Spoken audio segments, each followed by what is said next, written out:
¿Cómo están amigos de RPP Noticias en sus plataformas informativas? Esta es nuestra cobertura El Poder en tus Manos, con mira justamente a los próximos comicios generales. Estamos tocando diversos temas vinculados con el proceso electoral y sobre todo el papel que juegan algunos organismos. Ya analizamos lo relacionado con la OMPE, pero seguiremos haciéndolo y también con el Registro Nacional de Identificación y Estado Civil, RENIEC.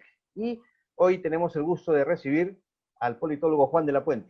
Juan, ¿cómo está? Bienvenido a RPP. Un gusto, buenas tardes.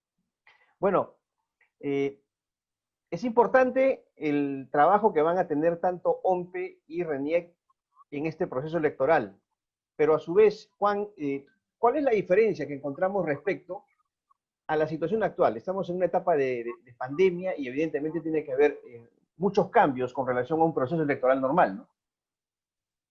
Bueno, sí, de hecho este proceso electoral es mucho más desafiante porque de lo que se trata es de garantizar la calidad del proceso electoral. Es cierto que siempre hay una demanda de transparencia, pero ahora se adhiere a esto, se agrega el asunto de la calidad. ¿Qué significa calidad? Que haya la menor cantidad de dificultades. En segundo lugar, que todos vayan a votar, que nadie se quede en casa, que las mesas se encuentren bien distribuidas, que finalmente exista un clima que permita que el voto se refleje de la mejor manera y hacerlo en el contexto de una pandemia cuando sabemos, por lo menos ahora, de que no para ese momento no habrá todavía una vacuna disponible, sí le plantea a la OMPE y a RENIEC un desafío muy importante. Ahora, si individualizamos las responsabilidades y desafíos, comencemos por la OMPE. ¿Cuál sería el mayor desafío para la OMPE en este proceso? Bueno, organizar los centros de votación, garantizar que las personas accedan a esos centros de votación, que el proceso electoral se lleve a cabo con toda la normalidad, respetando además las normas vinculadas a la emergencia sanitaria y finalmente que se instalen a tiempo las mesas y que el proceso del escrutinio, conteo de votos en mesa y luego el conteo general sea un proceso rápido, un proceso además que lleve a certezas definitivas, es decir, que no haya un compás de espera respecto a los resultados. Tengo esa impresión, por lo menos ahora de entrada, ¿no? Ahora, tomando en cuenta, Juan, procesos anteriores, ¿cree usted que la OPE está capacitada para enfrentar este desafío que es nuevo? Yo creo que sí, pero va a tener que tomar decisiones extraordinarias. Por ejemplo, hoy no queda duda de que los miembros de mesa tendrán que ser bonificados sustantivamente. Uh Si -huh. es que el proceso electoral va a ser en 2 días, con mayor razón. La mayoría de opiniones señalan que debe ser en un solo día. Luego se tendrá que eh, plantear mecanismos de incentivo para que las personas voten. Uh -huh. Supongo que la necesidad de georreferenciar las mesas de votación, proceso que se ha iniciado hace años, será ahora mucho más importante y necesario. En el caso de la RENIEC, el Registro Nacional de Identificación y Estado Civil, Juan. Yo creo que, si bien es cierto que la responsabilidad de RENIC en el proceso electoral en su conjunto es menor respecto de la OMPE y el Jurado Nacional de Elecciones, no obstante tiene una misión muy importante. Para empezar, ellos están a cargo del padrón electoral. Uh -huh. Ellos han peleado en estos últimos años con buen tino contra el voto golondrino, este tipo de transferencias maliciosas de las residencias. RENIEC además tendrá que, junto al jurado y junto a la OMPE, garantizar la plena disposición de los datos de las personas para que se ejerza el voto sin mayores dificultades. Pero este tema del voto golondrino, ¿cree usted que se han tomado las medidas necesarias a nivel, no sé, del Congreso de la República, por ejemplo, o de las propias instituciones encargadas del proceso electoral para evitar que prolifere de la forma como ha existido hasta ahora?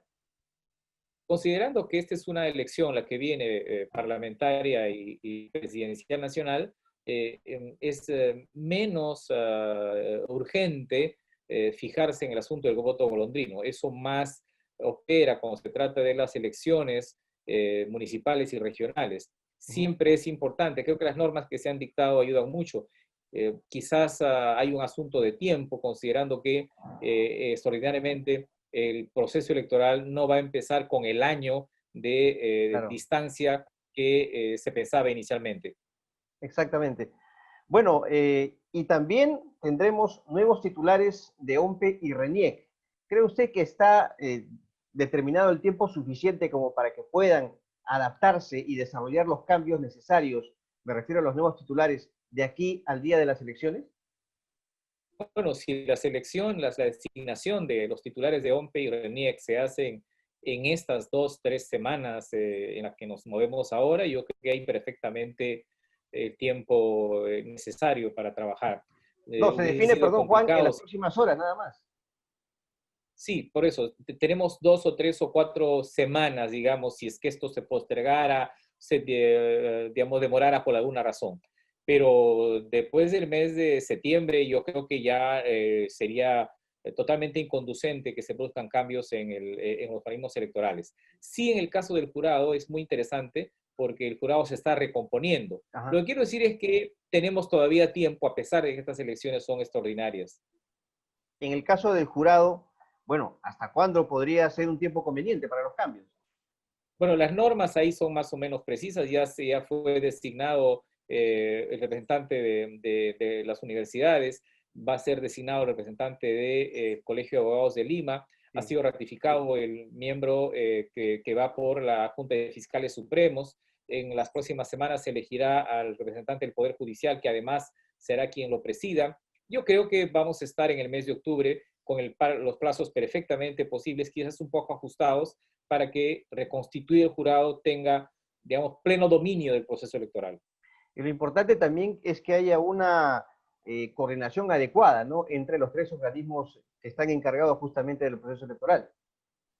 Sí, ya no estamos en el periodo de hace 10 o 12 años donde en realidad Ujú. había muchas diferencias y era imposible esa coordinación. La última década es una década de plena cooperación entre los 3 organismos electorales. Me parece que en este momento ya el riesgo de que se produzca una fisura es muchísimo menor, hay muchísima más responsabilidad. Y en cualquier caso, los que van a ser designados o los candidatos finalistas en OMPE y RENIEC tienen mucha experiencia en esto y Sí. parte de su experiencia es tener un trabajo conjunto con los otros organismos. Ahora, vamos desde el lado del Congreso, Juan. Se están dictando una serie de medidas, aprobando disposiciones en la Comisión de Constitución. Quedan algunas, por supuesto, muy importantes por definir. Pero, ¿cómo evalúa el trabajo del Congreso hasta ahora en este tema, en este punto de las reformas electorales, la reforma política en términos generales? Yo no diría que el Congreso se ha esforzado por presentarnos una reforma política.